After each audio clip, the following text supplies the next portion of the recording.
이게 참 이제 어려운 문제입니다만 사실은 잘못 설정한 의제라고 저는 생각을 합니다. 성장이냐 분배냐. 다 아시겠지만 사회 구성원 다수가 받아들일 수 없을 정도의 불균형한 분배 또는 정의롭지 못한 분배 상태를 가진 국민 경제는 절대로 건전하게 지속적으로 성장할 수 없습니다. 그런 사례를 저는 단 하나도 알지 못합니다. 동시에 성장하지 못하는 국민 경제는 장기간 분배 상태를 호전시키는 것이 불가능합니다. 그래서 우리가 이 성장과 분배는 늘 일정 정도의 이 공존관계이기도 하고 일정 정도 갈등관계이기도 합니다. 단기적으로 보면 이것이 갈등관계인 경우가 종종 나타나지만 길게 보면 둘은 같이 갈 수밖에 없는 문제거든요. 지금 성장이냐 분배냐는 이런 쟁점이 제기된 것은 저는 어떤 실사구시적인 토론이라기보다는 이것은 이데올로기 논쟁의 성격이 매우 강합니다. 그러니까 지금 참여정부가 추진하는 어떤 시장개혁이나 구조개혁의 기본 방침이 적절치 않다거나 또 그것이 자기의 이익에 손실을 미칠 수 있다고 생각할 경우에 이런 정책을 가장 손쉽게 공격할 수 있는 방식이 일종의 경제 색깔론이거든요. 분배 위주로 간다. 성장이 저해될 것이다. 우리 위기가 올 것이다. 이런 식으로 얘기를 하는데 저는 지난 1년 2개월, 3개월 정도 참여정부의 집권 기간 동안에 일부 전문가들이나 언론에서 얘기하는 바 분배 위주의 경제정책으로 간다는 것을 입증할 만한 단 하나의 정책이라도 제시하고 그런 걱정을 한다면 수긍하겠습니다만 저는 상당히 분배 위주의 정책을 많이 펴야 된다고 개인적으로 생각하는데 제가 지지하는 이 참여정부가 그 정책을 거의 하지 못한 것에 대해서 매우 유감스럽게 생각하고 지금까지 이것을 하기 어려운 상황이었기 때문에 그렇게 온 것이라고 일단 이해를 하고 앞으로 경제 여건이 좀 더 호전된다면 그때 가서는 좀 쓸 수 있지 않겠느냐 이렇게 본다는 점을 우선 말씀을 드립니다. 예, 유승민 당선자 말씀해 주시죠. 유시민 당선자께서 성장이냐 분배냐를 이렇게 너무 이렇게 구분해서 볼 필요가 없고 장기적으로 이게 상당히 이제 좀 이렇게 같이 물려서 가는 그런 측면이 있다. 그 점에 대해서는 이제 저도 뭐 100% 동감이고요. 다만 그 끝에 이제 이게 실사구시 논쟁이 아니고 이게 이데올로기 논쟁이다. 그 점에 대해서는 저는 조금 생각을 달리합니다. 왜냐하면 지금 아까도 말씀드렸지만 수십 년간 그 시대에 강조해오던 경제발전 전략이라는 게 분명히 있었습니다. 어디에 더 이제 강조를 하느냐 그게 있었는데 저는 분배에 대해서 우리가 한 17년 정도의 기간 동안 상당히 강조를 해왔고 그래서 지금은 분배는 상당히 좀 내실화, 알차게 할 때가 됐습니다. 그런데 아까 그 참여정부 집권 1년 동안 분배 위주 정책으로 간 증거가 있느냐 저는 뭐 그런 것도 별로 기억이 안 납니다. 그 대신에 제가 문제를 삼고 싶은 거는 일단 참여정부 1년 동안 경제정책이 별로 없었습니다. 분배이고 성장에 관해 경제정책이 별로 없었고 맨날 조중동하고 싸우고 코드 맞추고 정치만 했고 정치 과잉이지 경제에 대해서는 굉장히 무관심했습니다. 일단 우선적으로 그걸 지적하지 않을 수 없고 경제정책 분야에서는 굉장히 우왕좌왕했습니다. 작년에 그 대학 교수들이 붙여준 별명이 우왕좌왕 아닙니까? 그 굉장히 우왕좌왕했고요. 그다음에 또 하나 중요한 문제는 분배를 열심히 하는 건 좋습니다. 좋은데 성장에 대한 해법을 분명히 특히 요즘과 같이 서민들이 고통받고 일자리가 없고 이런 시절에는 정부가 성장에 대한 해법이 우리는 이거다라고 제시할 수 있어야 됩니다. 제가 기억나는 한 가지밖에 없습니다. 작년 어느 때인가 신성장 산업 10개 그거 발표한 거 딱 하나밖에 저는 기억이 나지 않습니다. 그래서 그걸 가지고 경제 색깔론이다 이렇게 말씀하실 게 아니라 분배도 열심히 해야 되지만 책임 있는 정부라면 이렇게 경제가 어려울 때는 우리가 어떻게 이 경제를 지속 가능한 그런 성장을 실현을 시키겠다. 이거를 좀 내놔야 됩니다. 그런데 수십 개 로드맵을 만들면서 제가 기억나는 성장의 방법이 뭔지 그게 없다는 그런 지적을 좀 드리고 싶습니다. 짤막하게만 예, 말씀하시죠. 제가 또 반론 잠깐만 짤막하게만 예. 말씀을 드릴게요. 그러니까 이제 그 비판하신 건 좋습니다. 근데 이제 비판도 좀 저는 실사구시적이었으면 좋겠다 이런 생각이 드는데요. 한나라당에서 좋은 의견이 있으시면 제안을 주십시오. 아주 구체적인 정책으로. 그럼 저희가 뭐 집권당이고 다수당이기 때문에 그 정책이 충분히 합리적이고 또 단기적으로 투자 진작을 하고 또 국민들의 생활을 개선하는 데 도움이 될 만한 정책이라면 무엇이든 간에 긍정적으로 받아들이려고 합니다. 근데 단순히 우왕좌왕했다, 아무것도 없었다 이렇게 얘기를 해버리면 그러면 그 수많은 경제부처의 공무원들은 지난 1년 동안 다 놀았다는 얘기며 대통령이 하루 일정 가운데 1.6회 정도가 경제민생 관련이었고 전체 일정 60% 이상이 전부 경제민생 관련 회의나 방문 이런 것이었습니다. 근데 그건 좀 지나치게 이제 모욕적인 표현이라고 저는 생각하고 정치적인 공격으로는 이해를 하겠습니다만은 그렇게 해서 우리 경제가 좋아질 수는 없다는 점을 말씀을 드리고요. 하나만 딱 첨언해서 드리면 오늘 아마 2001년도인가요? 노벨 경제학상 받은 스티글리츠 교수가 이제 한국에 와서 여러 언론사들과 이제 대담을 했습니다. 그 내용 중에 보면 한국 경제를 위해서 한 충고가 하나 있는데요. 93년, 94년경 클린턴 행정부 미국, 이 클린턴 행정부의 경험을 좀 잘 참고해봐라. 이 클린턴 행정부가 찾은 것이 레이건 시대에 너무나 이 성장 위주, 공급자 위주로 가 있던 미국 경제를 이 성장과 분배의 균형점으로 이동시키는 노력을 했고, 지금 한국 정부도 그 둘 사이에 어떤 중간 지점을 지금 찾고 있는 걸로 보이고, 수년 내에 이렇게 노력하면 한국은 한국적인 자본주의 형식을 가지게 될 것이라는 이제 이런 격려성의 이런 말씀을 주셨는데요. 저는 이런 지적들이 우리에게 매우 유용한 지적이라고 생각을 하고, 아주 실용주의적으로, 정말로 이 대목에서는 실용주의적으로 우리가 이 두 개의 소중한 가치를 절충하고 타협하고 또 동시에 어느 정도 성취해낼 수 있는 이런 방안은 앞으로 오늘 토론에서 저는 많이 나오기를 기대를 하겠습니다. 제가 말씀해 드리겠습니다. 예.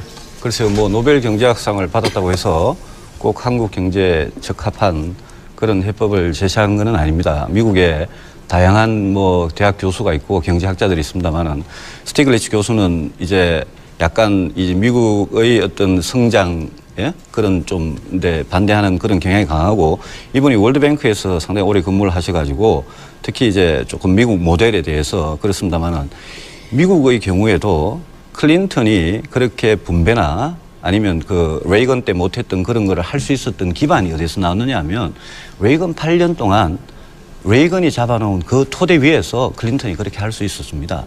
그래서 우리도 마찬가지입니다. 우리도 어떤 정부가 분배에 신경을 쓰려면 우리가 87년부터 분배에 신경 쓰는 거 어떻게 할 수 있었습니까? 그 이전에 성장 기반이 다져졌기 때문에 그 위에서 분배를 할 수 있었던 겁니다. 그래서 제가 말씀드리는 거는 이거는 경제라는 건 길게 가는 거기 때문에 지금 분배에 대해서 신경을 많이 썼고 그거 하나자는 소리가 아니고 내실화를 하는데 성장의 해법이 뭔지 그걸 자꾸 찾자는 그런 말씀을 드리는 겁니다. 그래서 그 정도. 마지막에 이제 분배를 통한 성장을 말씀하시고요. 아까 유시민 의원께서 말씀하시고 지금 계속 이제 강조하시는 부분이 양극화, 불균형 이런 부분입니다. 물론 박정희 전두환 시절에는 일부러 성장 전략을 그런 불균형 전략을 쓴 것도 사실입니다. 그런데 그 이후에 우리가 경험을 보면요. 분배가 언제 제일 악화됐냐, 언제 제일 나빠졌냐를 보면 지니계수를 봐도 그렇고 상위 10%, 하위 10% 나누는 값을 봐도 그렇습니다. 이거는 우리가 생생하게 경험한 겁니다. IMF 같이 경제가 마이너스 6.7% 성장할 때, 그러니까 성장이 아주 푹 떨어질 때, 작년같이 그럴 때 분배가 굉장히 악화가 됩니다. 왜 성장이 안 되면 분배가 더 악화되고 성장이 되면 분배가 조금 좋아지느냐? 그거를 저는 꼭 아셔야 된다고 생각하는 게요. 성장이 되면 산업 저변도 늘어나고요. 그다음에 서민들도 일자리를 더 갖게 되고 그래서 분배 구조가 개선이 됩니다. 근데 성장이 안 되면 제일 견디기 힘든 게 가난한 서민들입니다. 그리고 제일 경쟁력이 없는 중소기업들입니다. 자영업자, 아주 영세한 사람들. 그러니까 우리가 왜 성장을 하느냐? 결국은 서민과 아주 경쟁력이 약한 소기업들, 그 사람들을 위해서 성장을 하는 겁니다. 그런데 민주노동당에서는 분배를 통한 성장이라고 말씀하시는데요. 저는 그런 성장은 들어본 적도 없습니다만은 그 성장의 해법을 가져가지고 경제를 성장시키지 않으면 분배 구조가 나빠진다는 게 엊그제 아마 재경부에서도 그걸 발표했고 통계청에서도 발표를 했습니다. 그래서 그 관계를 만약 우리가 인정을 한다면 그러면 분배를 통한 성장이니 아니면 불균형이니 양극화니 이런 거를 성장하고 자꾸 오해를 시키고 자꾸 대립을 시키고 그래서 성장을 이야기하면 마치 분배를 반대하고 서민을 반대하는 사람 같이 그렇게 말씀하시는 거는 저는 그건 굉장히 우리가 현실적으로 증명할 수 있는 모순이다 이렇게 생각합니다. 아까 유승민 당선자께서 듣도 보도 못했다 이렇게 말씀하시는데 저는 듣기도 하고 좀 보기도 했습니다. 지금 단병호 당선자께서 하신 분배를 통한 성장이라는 것은 1970년대, 80년대에 유럽의 삼인주의 정당 경제 전문가들이 많이 썼던 논리입니다. 전혀 듣도 보도 못한 것은 아니고요. 또 이론적으로도 네오케인지안들, 신케인즈주의자들 쪽에서 이 모델을 많이 연구를 했습니다. 그래서 제가 알고 있는 학술적 결론은 뭐냐 하면 특정한 국면, 특정한 조건에서는 이렇게 분배를 통한 성장이 가능하다는 겁니다. 근데 일반적인 조건에서는 이건 잘 안 맞는다는 거죠. 그래서 얼마 전까지 몇 년 전에 독일 연방정부의 재무장관 하던 오스카 라퐁테인이 바로 이런 네오케인지안이고 이런 주장을 했던 분 아닙니까? 지금 그만뒀지만. 그래서 전혀 없는 논리는 아니고요. 다만 이 논리를 지금 이 한국 경제의 상황에서 적용할 수 있느냐. 이제 그 점에 관해서 확신이 없는 것이죠. 저도 그 이론과 이런 것들을 알고 있지만 지금 이 모델을 여기에 적용하기에 우리가 지금 맞고 있는 이 상황, 이 위기 상황, 혹은 위기적 상황의 그 원인이 과연 그것이 유일한 것이거나 혹은 그것이 가장 중요한 것이냐에 대해서 저도 확신이 안 들기 때문에 저는 그런 주장 안 하는 것이거든요. 이제 그 점에 대해서 너무 좀 이런 건 듣도 보도 못했다 이래 하시는 건 좀 지나치신 것 같고요. 그 다음에 이제 참여정부의 어떤 대책이 뭐냐 이렇게 이제 말씀을 하시는데 지금 정부에서는 이제 일단 중장기적인 어떤 근본 대책은 역시 혁신주도형 성장 이거에 대해서는 기업 쪽에서도 아마 굉장히 반기는 것으로 저는 알고 있습니다. 기본적으로 혁신주도형으로 가야 된다는 건 기본이고요. 다만 지금 국면에서 결국 경제를 활성화시켜야만 아까 말씀하신 것처럼 일자리도 많이 생기고 분배 상태도 호전되게 돼 있습니다. 우리가 1987년 노동자 대투쟁 이후에 90대 중반까지 진익예수나 이런 각종 지표로 나타난 분배 상태의 호전이 두드러졌거든요. 그러고 나서 외환위기 터지면서 급전직하 이제 상황이 나빠졌는데 다시 기본적으로 경제를 살려야만 그 다음에 분배를 호전시킬 수 있는 것은 분명한 사실이라고 저는 생각을 합니다. 그래서 이 시점에서는 조금 더 구체적으로 그러면 기업의 이 투자를 활성화시키고 특히 투자 여력을 가지고 있는 대기업들, 사내 유보를 많이 갖고 있지 않습니까? 그걸 자꾸 빚 갚는 데 쓰고 있는데 그러지 말고 좀 투자해서 고용도 창출할 수 있도록 하려면 뭘 해줘야 되냐, 정부에서. 이런 거 좀 구체적으로 말씀하시고 동시에 그 민간 가계의 소비 능력이 이렇게 취약해가지고는 어렵습니다. 그래서 지금 뱃뱅크니 뭐니 해서 여러 가지로 신용불량자 문제를 해결하거나 완화하거나 이렇게 한 대책들이 나오고 있거든요. 그래서 민간 가계의 소비 능력 혹은 구매 능력을 증대시키는 노력도 이걸 분배로 몰지 말고 저는 좀 받아주셨으면 좋겠고요. 협조 좀 하고 동시에 지금 투자 여력이 있는 기업들의 설비 투자, 신규 투자를 활성화시키기 위한 어떤 구체적 제안을 정부에게 하고 정부가 그것을 같이 상의하는 이런 쪽으로 간다면 그렇게 큰 논란 없이 우리가 해법을 찾을 수 있지 않을까. 알겠습니다. 이런 건의를 좀 드립니다. 야당과 제게.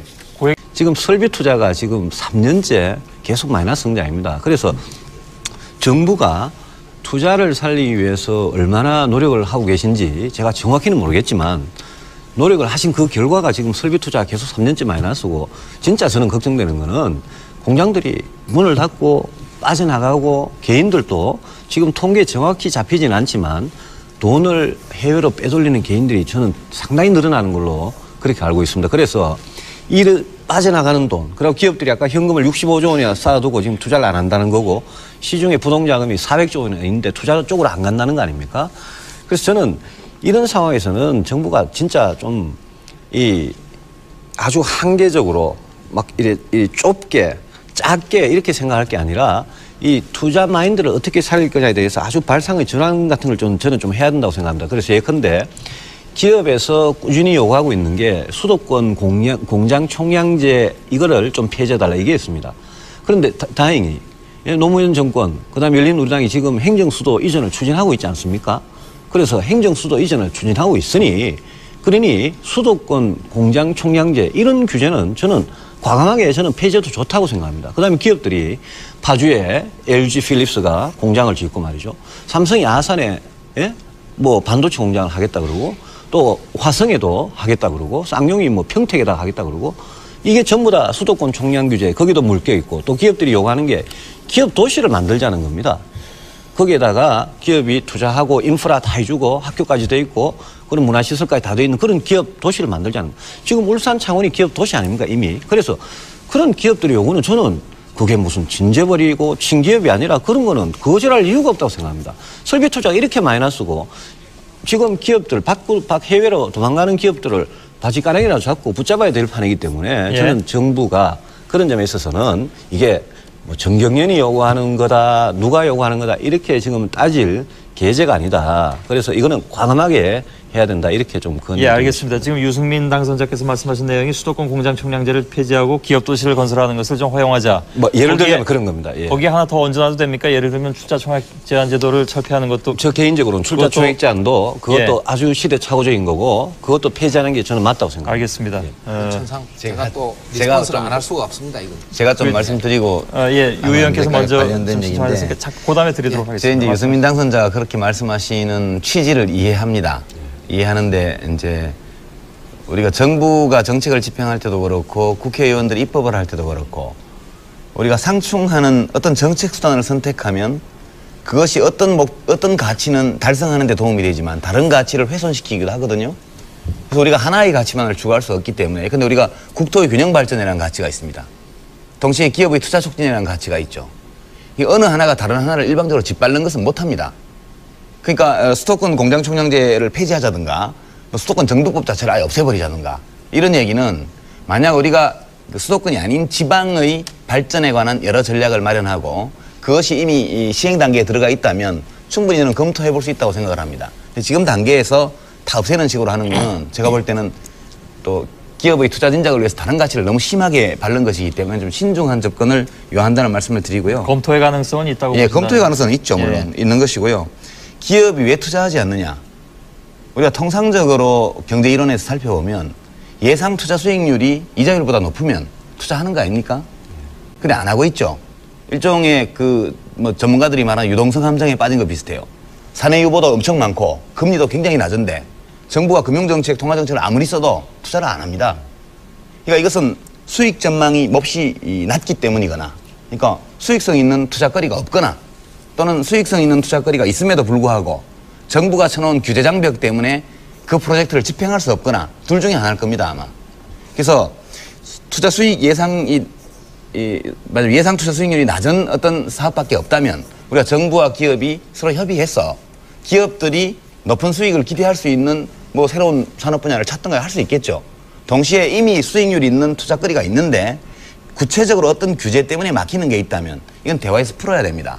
그러니까 예컨대 삼성전자가 기흥인가요? 그 반도체 공장을 확장하거나 또는 쌍용자동차가 이제 또 평택이죠, 거기가? 평택인가요? 그 공장을 확대하거나 이런 것들은 해줘야 된다고 봅니다. 근데 그 문제를 그냥 일반적으로 그 수도권 전체의 공장 총량 규제나 수도권 정비법의 규제를 다 푸는 방식으로 하자 그래버리면 실제 필요한 일도 불필요한 논쟁에 휘말려서 못하게 되거든요. 결국 이제 규제를 풀자는 말씀이시죠. 그러니까 우리가 볼 때 일장일단이 있지만 그래도 현재의 국면에서 압도적으로 긍정적인 면이 많은 그런 것들은 하기 위해서 필요한 규제만큼은 풀어야 된다고 저는 봅니다. 그러니까 풀어야 근데 된다는 그걸 지나치게 말씀이시죠. 일반화해서 예, 예. 수도권 규제 전체를 풀어버리자든가 이렇게 되면 아니요, 공장 총량제를 풀자 그랬고 그것 때문에 지금 투자를 못하는 거거든요. 예. 그 문제는 그러니까 많이 저하고 대화할 사실 여지가 있다고 똑같은- 봅니다. 정부와 예. 기업 사이에 또 여야 사이에 예. 굉장히 실용적이고 정말 실사구시적인 논의를 통해서 할 수 있다고 봅니다. 저는. 예. 하나만 질문을 던져보겠습니다. 예. 이 다 아시겠지만 이제 가공자본 창출해서 예. 계열사 지배하는 거 못하게 하려고 만드는 거 아닙니까? 상위 14개 그 재벌 기업에만 적용하죠. 자기 사업을 위한 신규 투자나 이런 거 출자하는 건 뭐 투자하는 건 관계 없는 거 아닙니까? 그리고 이 관련 업종에 투자하거나 신산업에 투자하거나 신기술 투자하거나 벤처 투자하거나 이게 아무 제한 없습니다. 근데 그럼에도 불구하고 끊임없이 이것을 요구하는 목소리가 있는데 출자 총액 제한 제도를 폐지하면 기업의 신규 투자, 설비 투자가 늘 수 있다는 논거를 한번 제시해 보시겠습니까? 그러면 뭐 한번 검토해 보죠. 뭐. 근데 저는 그런 논거를 못 봤거든요. 방금 두 분께서 출자 총액 제한 제도가 이게 이제 순자산의 25% 이내로 규제를 하면서 이제 뭐 시청자분들이 굉장히 이제 기술적인 이야기까지 합니다만은 기왕이면 쉽게 풀어서 말씀해 주시면 되죠. 굉장히 이제 예외 조항을 많이 뒀단 말입니다. 그래서 예외 조항을 많이 뒀기 때문에 구멍이 숭숭 나가지고 기업들이 전혀 여기에 제약을 안 받고 투자 마음대로 한다. 이렇게까지 이제 말씀을 하신 건데 현실은 그렇지는 않습니다. 현실은 그렇지는 않고 기업들이 하고 싶은데 출자 총액 제한에 걸려가지고 못하는 것도 있고 투자 이력이 굉장히 많은 기업 특히 이 제한이 25%면 25%라는 제한보다 훨씬 이렇게 많이 남은 기업 그런 기업은 할 수 있죠. 할 수 있는데 그게 아니고 25%에 이렇게 딱 걸려 있을 수가 있습니다. 기업이. 그런데 뭔가 투자를 하고 싶은데 이게 예외 조항에 해당이 안 돼가지고 투자를 못하는 그런 실질적인 경우가 최근에도 있었습니다. 그렇기 때문에 이게 완전히 무용지물이면 규제는 또 거꾸로 이야기하면 완전히 무용지물은 규제할 필요가 없지 않습니까? 투자를 못하는 게 아니라 출자를 못하는 아니요. 거죠. 그래서 그 문제에 대해서도 이현재 부총리께서는 출자 총액 제한에 대해서 상당히 완화, 폐지에 가까운 폐지라는 표현 안 썼습니다만 그런데 강철규 공정거래위원장께서는 이현재 부총리의 그런 발언에 대해서 출자와 투자를 구분 못한다. 이렇게 이제 말씀하셨는데 방금 이제 유시민 의원께서 그 말씀을 하시려고 그러는데 출자라는 거는 이제 자본에 참여하는 거죠. 그죠? 투자라는 거는 출자가 투자 안에 이렇게 포함된 개념이죠. 그런데 출자는 투자가 아니다. 이렇게 말씀하실 수는 없죠. 아니요, 출자가 투자가 아니라는 것은 아닌데 모든 출자가 투자인 것은 아니죠. 그러니까 이 제도는 원래 도입했을 때부터 우리가 말하는 실물 투자, 그죠? 공장을 짓고 설비를 들이고 사람을 고용하고 이런 실물 투자가 아닌 그 가공의 자본을 창출하기 위한 출자, 순수의 출자 이걸 규제하기 위해서 한 것이고 적용 범위가 극히 좁거든요. 지금 이것이 원래 의도는 그런데 실제 투자가 수반되는 출자도 같이 있죠. 규제를 받죠. 받죠. 근데 그 예외 규정 때문에 사실상 우리가 사회적으로 바람직하다. 국민 경제에 도움이 된다고 판단할 수 있는 거의 모든 종류의 투자들이 다 허용되어 있는 거 아닙니까? 그래서 이것이 물론 불만이 있고 다소 간의 부작용이 있을 수도 있겠습니다만 이런 것이 정부와 기업과의 관계를 좌우하는 큰 변수가 된다는 것을 저는 좀 실용적인 관점에서 볼 때 잘 이해를 못 하겠습니다. 저도 이게 뭐 굉장히 큰 이슈는 아닙니다. 큰 이슈는 아닌데 거꾸로 유시민 의원님께 하나 질문을 좀 드리면 유엔 보시기에는 그러면 이런 규제는 이게 세계에서 이제 우리나라만 갖고 있는 규제고 그다음에 가공자본 증식 말씀하셨지만 지금 지주회사는 허용하거든요. 지주회사가 자회사에 출자하는 것도 이것도 어차피 가공자본입니다. 그런데 유 의원님께서는 이 출자 총액 제한을 언제쯤 그러면 없애면 된다. 이렇게 보십니까? 그러니까요. 이렇게 이제 그 두 번째 질문은 너무 복잡한 문제라 제가 여기서 답변 안 드리겠고요. 이제 국제적으로 전례가 없는 이런 제도를 왜 우리만 하느냐. 아니요. 그게 아니라 제 말 의문의 핵심은 이런 규제를 그러면 유 의원께서는 언제쯤 없애는 게 좋다. 이렇게 보시죠. 그러니까 이 규제가 도입된 것은 이제 대한민국처럼 이렇게 그 몇 개의 몇 사람의 집안이 국민 경제 전체를 어떻게 보면 좌지우지하는 이런 나라가 없거든요. 세계적으로. 조그만 나라 어떤 이상한 데 빼면은. 아까도 말씀하셨지만 무슨 상장 기업 중에 위에 10% 이렇게 하면 다 재벌 기업이고 전부 다 총수 일가가 지배하는 기업 아닙니까? 근데 그 사람들이 마음먹는 데에 따라서 국민 경제가 좌지우지되는 이런 것이 문제가 있으니까 지금 우리가 바람직한 기업 시스템이 어떤 것이냐 이런 것들에 대한 많은 논의를 하고 있지 않습니까? 그래서 이런 규제 자체가 필요 없을 정도로 기업 경영이 투명화되고 합리화되고 어떤 개인이나 일족에 의해서 기업의 운명이 좌우되는 사태 이런 것이 심각한 우려를 낳지 않을 정도로 됐을 때 그때는 이런 규제가 필요 없죠, 당연히. 실제로 이 법을 국회에서 법을 바꾸려면요. 제일 문제가 서울, 인천, 경기의 국회의원들하고 충청도 국회의원들 싸우는 겁니다. 그래서 제가 아까 말씀드린 게 지금 이 정권이 행정 수도를 옮기고 있지 않습니까? 그렇지 않습니까? 그 최대의 소유자가 충청도입니다. 그렇지 않습니까? 이걸 다 옮기고 나버리면 이 공장 총량 규제 이게 절대 못 풉니다. 그러니까 지금이 저는 호기다 이겁니다. 너무 이제 그러니까 트레이드를 하는 겁니다. 예? 맞바꾸는 설득할 좋은 주관적인 기회다. 설득할 좋은 기회입니다. 이거는. 그리고 투자가 그만큼 절박하고요. 그다음에 두 번째는 요거 한 간단히만 지금 시청자들께서 아까 그 유시민 의원님하고 또 이제 우리 김영배 부회장님하고 사이에 약간의 이제 설전이 오가면서 투자 사보타지라는 말씀하셨습니다. 저는 오늘 노무현 대통령 열린우당 입당하셨죠. 예? 축하드리고 이제 진짜 여당이 되셨는데 근데 재벌들이 의도적으로 경기 나쁘게 하려고 그러고 사정 같은 거 피하고 개혁 피하려고 투자 사보타지 할 수 있습니다. 그리고 저도 정권 초기에 특히 1년 차에 그런 현상이 많이 나타나는 것 같아요. 그런 현상이 있을 수도 있지만 대통령께서나 아니면 집권 여당이나 정부에서는 그런 거 쳐다보시면 안 됩니다. 그거 쳐다보지 말고 지금 투자가 얼마나 어렵고 투자가 안 되고 얼마나 어려우냐. 사보타지 무서워가지고 투자 촉진을 못한다. 저는 막 그렇게 말씀 안 하셨지만 만약 그런 마인드라면 아직도 좀 갈 길이 멀다 싶은 생각이 좀 듭니다. 제가 말을 하는 걸 다 들었지 않습니까? 어떤 맥락에서 제가 겁이 난다고 물론 근데 말씀드렸잖아요. 그 투자 사보타지라는 게 이 대한민국은요. 대통령 혼자 움직이게 하는 나라도 아니고 정부 관료들이 마음대로 하는 나라도 아니고 이미 국가와 민간 사이에 상당한 정도의 힘의 균형이 있어가지고요.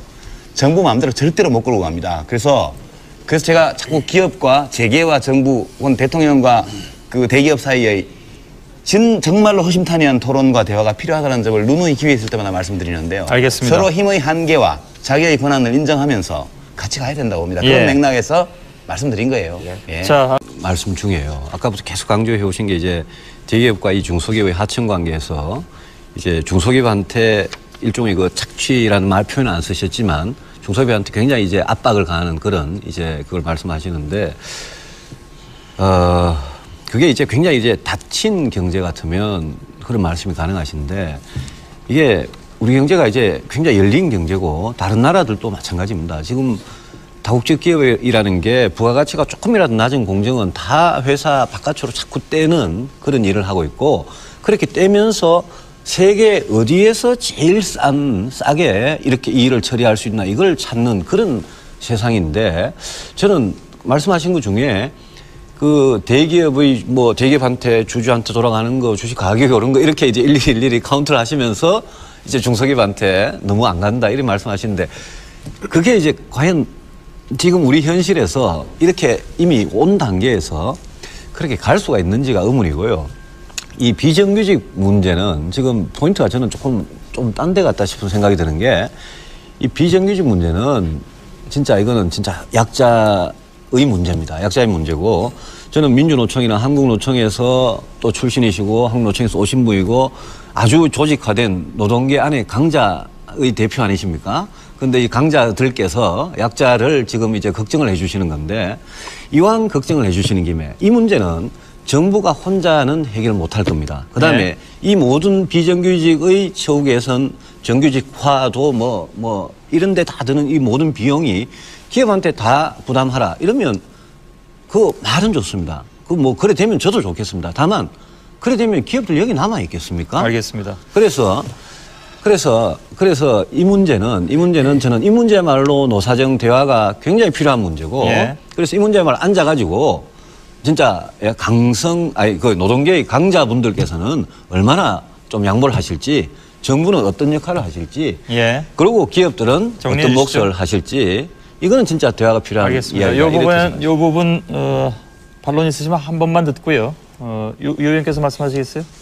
예, 뭐 반론이라고 하기도 어렵고 아니라고 하기도 어려운데요. 예, 말씀하세요. 짧게 말씀해 주시고 그러니까 그냥 시청자 전화 좀 받도록 예, 우리 하겠습니다. 개방 경제니까 뭐 다 참아야 된다. 이거는 아마 이제 받아들이시기 어려울 거고요. 다만 저희 이제 열린우리당 총선 공약도 그랬는데요. 비정규직에 대한 불평등한 차별은 철폐해야 됩니다. 이게 고용기간이 을 이제 한정해서 기업에게 이제 인건비 부담이라든가 또 노무 관리 부담을 덜 주고 또 유연성을 강화해주는 이런 취지는 뭐 좋을 수 있으나 이걸 약용해서 부당하게 차별을 하거나 또는 제도를 남용하는 것은 시정할 수 있도록 법률을 정비해야 된다고 보고요. 그다음 이 비정규직 노동자들 경우에 사회 안전망 속으로 좀 더 깊이 편입시키는 조처가 또 필요하다고 보고 있습니다. 예. 다만 지금 민주노총이나 혹은 노동계 쪽에서 계속해서 민주노동당도 포함해서 계속해서 고용 안정화 그리고 노동자들에 대한 사회적 보호 강화 이것을 주장하고 있으면서 동시에 비정규직 문제의 해결을 또 이야기한다는 것은 상당히 앞뒤가 맞지 않는다. 이 고용 안정을 강화하고 노동권에 대한 사회적 보호를 강화하면 할수록 노동계층 안에서 인사이드인 정규직과 아웃사이드인 비정규직 사이에 격차는 더욱더 벌어질 가능성이 높기 때문에 그 정책에 관해서는 좀 저는 신중하게 예. 재검토해 주셨으면 합니다. 알겠습니다. 한나라당에서 좋은 의견이 있으시면 제안을 주십시오. 아주 구체적인 정책으로. 그럼 저희가 뭐 집권당이고 다수당이기 때문에 그 정책이 충분히 합리적이고 또 단기적으로 투자 진작을 하고 또 국민들의 생활을 개선하는 데 도움이 될 만한 정책이라면 무엇이든 간에 긍정적으로 받아들이려고 합니다. 근데 단순히 우왕좌왕했다, 아무것도 없었다 이렇게 얘기를 해버리면 그러면 그 수많은 경제부처의 공무원들은 지난 1년 동안 다 놀았다는 얘기며 대통령이 하루 일정 가운데 1.6회 정도가 경제민생 관련이었고 전체 일정 60% 이상이 전부 경제민생 관련 회의나 방문 이런 것이었습니다. 근데 그건 좀 지나치게 이제 모욕적인 표현이라고 저는 생각하고 정치적인 공격으로는 이해를 하겠습니다만은 그렇게 해서 우리 경제가 좋아질 수는 없다는 점을 말씀을 드리고요. 하나만 딱 첨언해서 드리면 오늘 아마 2001년도인가요? 노벨 경제학상 받은 스티글리츠 교수가 이제 한국에 와서 여러 언론사들과 이제 대담을 했습니다. 그 내용 중에 보면 한국 경제를 위해서 한 충고가 하나 있는데요. 93년, 94년경 클린턴 행정부 미국, 이 클린턴 행정부의 경험을 좀 잘 참고해봐라. 이 클린턴 행정부가 찾은 것이 레이건 시대에 너무나 이 성장 위주, 공급자 위주로 가 있던 미국 경제를 이 성장과 분배의 균형점으로 이동시키는 노력을 했고, 지금 한국 정부도 그 둘 사이에 어떤 중간 지점을 지금 찾고 있는 걸로 보이고, 수년 내에 이렇게 노력하면 한국은 한국적인 자본주의 형식을 가지게 될 것이라는 이제 이런 격려성의 이런 말씀을 주셨는데요. 저는 이런 지적들이 우리에게 매우 유용한 지적이라고 생각을 하고, 아주 실용주의적으로, 정말로 이 대목에서는 실용주의적으로 우리가 이 두 개의 소중한 가치를 절충하고 타협하고 또 동시에 어느 정도 성취해낼 수 있는 이런 방안을 앞으로 오늘 토론에서 저는 많이 나오기를 기대를 하겠습니다. 제가 말씀해 드리겠습니다. 예. 글쎄요, 뭐 노벨 경제학상을 받았다고 해서 꼭 한국 경제에 적합한 그런 해법을 제시한 것은 아닙니다. 미국에 다양한 뭐 대학 교수가 있고 경제학자들이 있습니다만은 스티글리츠 교수는 이제 약간 이제 미국의 어떤 성장, 예? 그런 좀 반대하는 그런 경향이 강하고, 이분이 월드뱅크에서 상당히 오래 근무를 하셔가지고 특히 이제 조금 미국 모델에 대해서 그렇습니다만은 미국의 경우에도 클린턴이 그렇게 분배나 아니면 그 레이건 때 못했던 그런 거를 할 수 있었던 기반이 어디서 나왔느냐 하면, 레이건 8년 동안 레이건이 잡아놓은 그 토대 위에서 클린턴이 그렇게 할 수 있었습니다. 그래서 우리도 마찬가지입니다. 우리도 어떤 정부가 분배에 신경을 쓰려면 우리가 87년부터 분배에 신경 쓰는 거 어떻게 할 수 있었습니까? 그 이전에 성장 기반이 다져졌기 때문에 그 위에서 분배를 할 수 있었던 겁니다. 그래서 제가 말씀드리는 거는, 이거는 경제라는 건 길게 가는 거기 때문에 지금 분배에 대해서 신경을 많이 썼고 그거 하나자는 소리가 아니고 내실화를 하는데, 성장의 해법이 뭔지 그걸 자꾸 찾자는 그런 말씀을 드리는 겁니다. 그래서 예, 그 정도. 그 마지막에 이제 분배를 통한 성장을 말씀하시고요. 아까 유시민 의원께서 말씀하시고 지금 계속 이제 강조하시는 부분이 양극화, 불균형 이런 부분입니다. 물론 그 박정희 전두환 시절에는 일부러 성장 전략을 그런 불균형 전략을 쓴 것도 사실입니다. 그런데 그 이후에 우리가 경험을 보면요, 분배가 언제 제일 악화됐냐, 언제 제일 나빠졌냐를 보면, 뭐 진위계수를 봐도 그렇고 상위 10% 하위 10% 나누는 값을 봐도 그렇습니다. 이거는 우리가 생생하게 경험한 겁니다. IMF 같이 경제가 마이너스 6.7% 성장할 때, 그러니까 성장이 아주 푹 떨어질 때, 작년같이 그럴 때 분배가 굉장히 악화가 됩니다. 왜 성장이 안 되면 분배가 더 악화되고 성장이 되면 분배가 조금 좋아지느냐?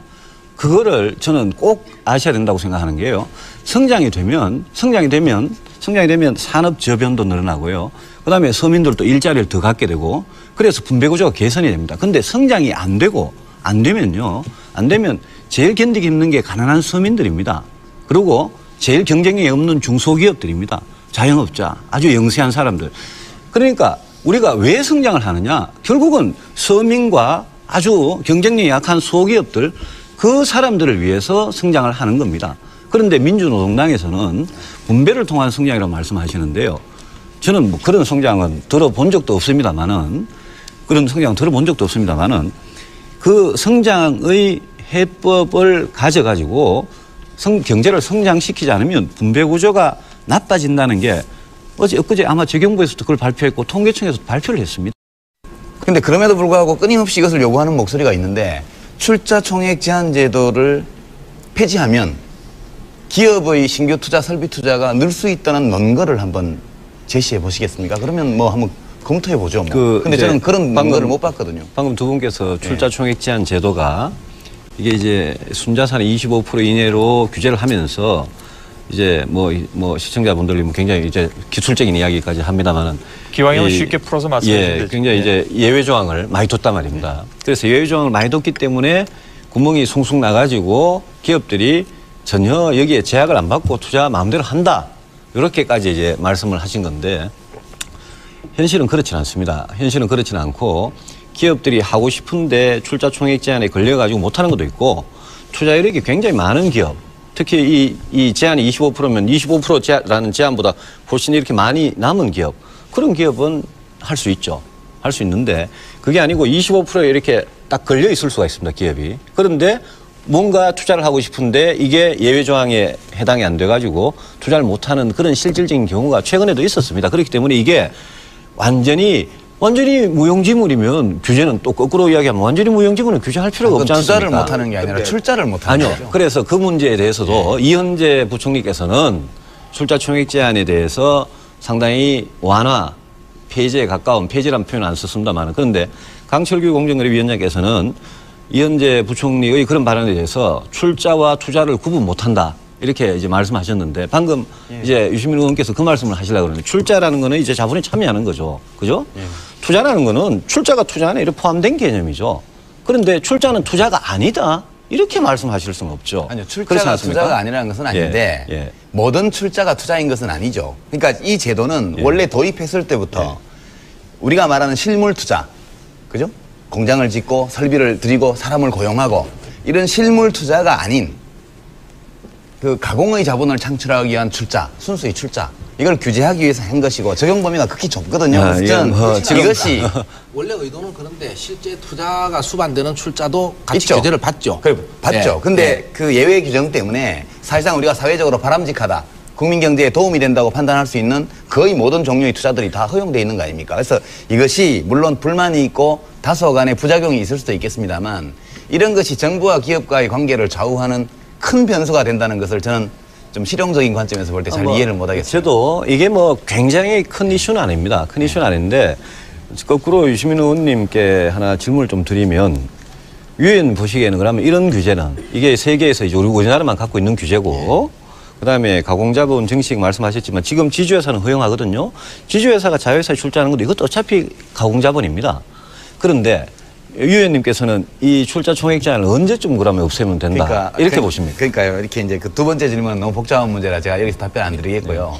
이제 국제적으로 전례가 없는 이런 제도를 왜 우리만 하느냐? 아니요, 그게 아니라 제 말 의문의 핵심은 이런 규제를 그러면 유 의원께서는 언제쯤 없애는 게 좋다 이렇게 보시죠. 그러니까 이 규제가 도입된 것은 이제 대한민국처럼 이렇게 그 몇 개의 몇 사람의 집안이 국민 경제 전체를 어떻게 보면 좌지우지하는 이런 나라가 없거든요. 세계적으로 조그만 나라 어떤 이상한 데 빼면은 지금 아까도 말씀하셨지만 무슨 상장 기업 중에 위에 10% 이렇게 하면 다 재벌 기업이고 전부 다 총수 일가가 지배하는 기업 아닙니까? 근데 그 사람들이 마음먹는 때에 따라서 국민 경제가 좌지우지되는 이런 것이 문제가 있으니까 지금 우리가 바람직한 기업 시스템이 어떤 것이냐 이런 것들에 대한 많은 논의를 하고 있지 않습니까? 그래서 이런 규제 자체가 필요 없을 정도로 기업 경영이 투명화되고 합리화되고 어떤 개인이나 일족에 의해서 기업의 운명이 좌우되는 사태 이런 것이 심각한 우려를 낳지 않을 정도로 됐을 때 그때는 이런 규제가 필요 없죠, 당연히. 실제로 이 법을 국회에서 법을 바꾸려면요. 제일 문제가 서울, 인천, 경기의 국회의원들하고 충청도 국회의원들 싸우는 겁니다. 그래서 제가 아까 말씀드린 게 지금 이 정권이 행정 수도를 옮기고 있지 않습니까? 그렇지 않습니까? 그 최대의 소유자가 충청도입니다. 그렇지 않습니까? 이걸 다 옮기고 나버리면 이 공장 총량 규제 이게 절대 못 풉니다. 그러니까 지금이 저는 호기다 이겁니다. 너무 이제 그러니까 트레이드를 하는 겁니다. 예? 맞바꾸는 설득할 좋은 주관적인 기회다. 설득할 좋은 기회입니다. 이거는.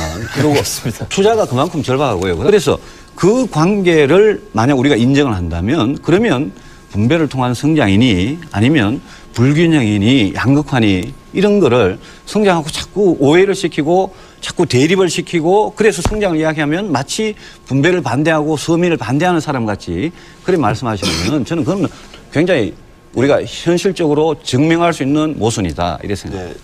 아까 유승민 당선자께서 뭐 듣도 보도 못했다 이런 말씀하시는데 저는 듣기도 하고 좀 보기도 했습니다. 지금 단병호 당선자께서 하신 분배를 통한 성장이라는 것은 1970년대 80년대에 유럽의 삼인주의 정당 경제 전문가들이 많이 썼던 논리입니다. 전혀 듣도 보도 못한 것은 아니고요. 또 이론적으로도 네오케인지안들, 신케인즈주의자들 쪽에서 이 모델을 많이 연구를 했습니다. 그래서 제가 알고 있는 학술적 결론은 뭐냐 하면 특정한 국면, 특정한 조건에서는 이렇게 분배를 통한 성장이 가능하다는 겁니다. 근데 일반적인 조건에서는 이건 잘 안 맞는다는 거죠. 그래서 얼마 전까지 몇 년 전에 독일 연방정부의 재무장관 하던 오스카 라퐁테인이 바로 이런 네오케인지안이고 이런 주장을 했던 분 아닙니까? 지금 그만뒀지만. 그래서 전혀 없는 논리는 아니고요. 다만 이 논리를 지금 이 한국 경제의 상황에서 적용할 수 있느냐. 이제 그 점에 관해서 확신이 없는 것이죠. 저도 그 이론과 이런 것들을 알고 있지만 지금 이 모델을 여기에 적용하기에 우리가 지금 맞고 있는 이 상황, 이 위기 상황, 혹은 위기적 상황의 그 원인이 과연 그것이 유일한 것이거나 혹은 그것이 가장 중요한 것이냐에 대해서 저도 확신이 안 들기 때문에 저는 그런 주장을 안 하는 것이거든요. 이제 그 점에 대해서 너무 좀 이런 건 듣도 보도 못했다 이래 하시는 건 좀 지나치신 것 같고요.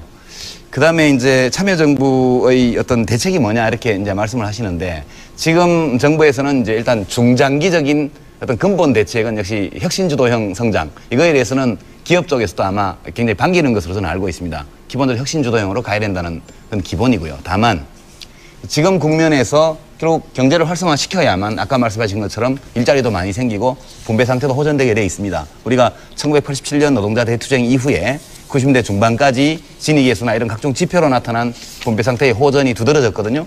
그러고 나서 외환위기 터지면서 급전직하 이제 상황이 나빠졌는데 다시 기본적으로 경제를 살려야만 그다음에 분배를 호전시킬 수 있는 것은 분명한 사실이라고 저는 생각을 합니다. 그래서 이 시점에서는 조금 더 구체적으로 그러면 기업의 이 투자를 활성화시키고 특히 투자 여력을 가지고 있는 대기업들 사내 유보를 많이 갖고 있지 않습니까? 그걸 자꾸 빚 갚는 데 쓰고 있는데 그러지 말고 좀 투자해서 고용도 창출할 수 있도록 하려면 뭘 해줘야 되냐 정부에서 이런 거 좀 구체적으로 말씀하시고 동시에 그 민간 가계의 소비 능력이 이렇게 취약해가지고는 어렵습니다. 그래서 지금 벳뱅크니 뭐니 해서 여러 가지로 신용불량자 문제를 해결하거나 완화하거나 이렇게 한 대책들이 나오고 있거든요. 그래서 민간 가계의 소비 능력 혹은 구매 능력을 증대시키는 노력도 이걸 분배로 몰지 말고 저는 좀 받아주셨으면 좋겠고요. 협조 좀 하고 동시에 지금 투자 여력이 있는 기업들의 설비 투자, 신규 투자를 활성화시키기 위한 어떤 구체적 제안을 정부에게 하고 정부가 그것을 같이 상의하는 이런 쪽으로 간다면 그렇게 큰 논란 없이 우리가 해법을 찾을 수 있지 않을까. 알겠습니다. 이런 건의를 좀 드립니다. 야당과 제게. 지금 설비 투자가 지금 3년째 계속 마이너스 성장입니다. 그래서 정부가 투자를 살리기 위해서 얼마나 노력을 하고 계신지 제가 정확히는 모르겠지만 노력을 하신 그 결과가 지금 설비 투자가 계속 3년째 마이너스고 진짜 저는 걱정되는 거는 공장들이 문을 닫고 빠져나가고 개인들도 지금 통계에 정확히 잡히진 않지만 돈을 해외로 빼돌리는 개인들이 저는 상당히 늘어나는 걸로 그렇게 알고 있습니다. 그래서 이 빠져나가는 돈, 그리고 기업들이 아까 현금을 65조 원이나 쌓아두고 지금 투자를 안 한다는 거고 시중에 부동자금이 400조 원이 있는데 투자 쪽으로 안 간다는 거 아닙니까? 그래서 저는 이런 상황에서는 정부가 진짜 좀 아주 한계적으로 막 이래 좁게 작게 이렇게 생각할 게 아니라 이 투자 마인드를 어떻게 살릴 거냐에 대해서 아주 발상의 전환 같은 걸 저는 좀 해야 된다고 생각합니다. 그래서 예컨대 기업에서 꾸준히 요구하고 있는 게 수도권 공장 총량제 이거를 좀 폐지해달라 이게 있습니다.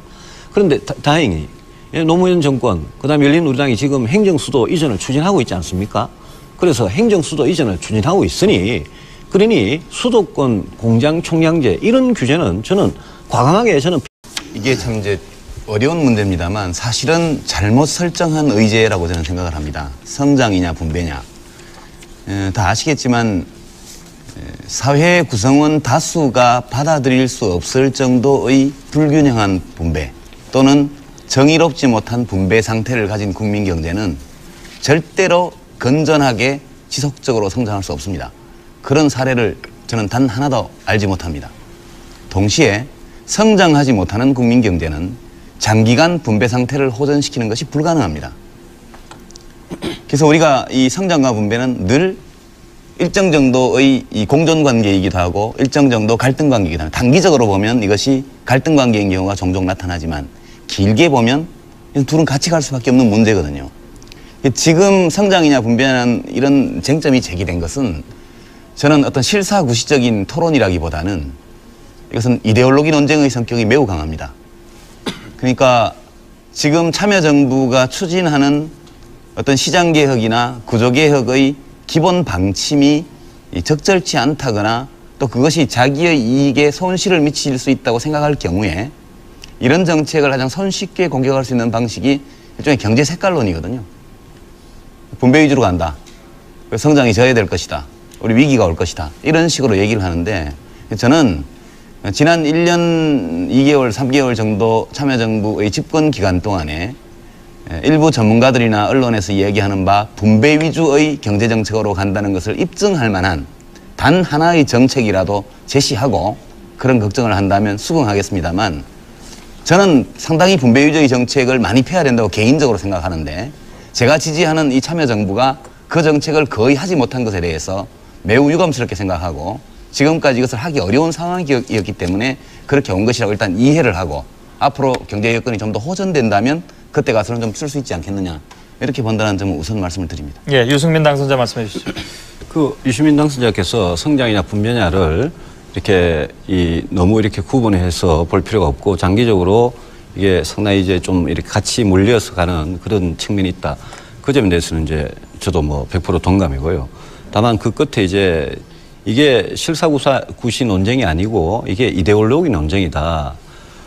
그 점에 대해서는 저는 조금 생각을 달리합니다. 왜냐하면 지금 아까도 말씀드렸지만 수십 년간 그 시대에 강조해오던 경제 발전 전략이라는 게 분명히 있었습니다. 어디에 더 이제 강조를 하느냐 그게 있었는데 저는 분배에 대해서 우리가 한 17년 정도의 기간 동안 상당히 강조를 해왔고 그래서 지금은 분배는 상당히 좀 내실화, 알차게 할 때가 됐습니다. 그런데 아까 그 참여정부 집권 1년 동안 분배 위주 정책으로 간 증거가 있느냐? 저는 뭐 그런 것도 별로 기억이 안 납니다. 그 대신에 제가 문제를 삼고 싶은 거는 일단 참여정부 1년 동안 경제정책이 별로 없었습니다. 분배이고 성장이고 간에 경제정책이 별로 없었고 맨날 조중동하고 싸우고 코도 맞추고 정치만 했고 정치 과잉이지 경제에 대해서는 굉장히 무관심했습니다. 일단 우선적으로 그걸 지적하지 않을 수 없고 경제정책 분야에서는 굉장히 우왕좌왕했습니다. 작년에 그 대학 교수들이 붙여준 별명이 우왕좌왕 아닙니까? 그 굉장히 우왕좌왕했고요.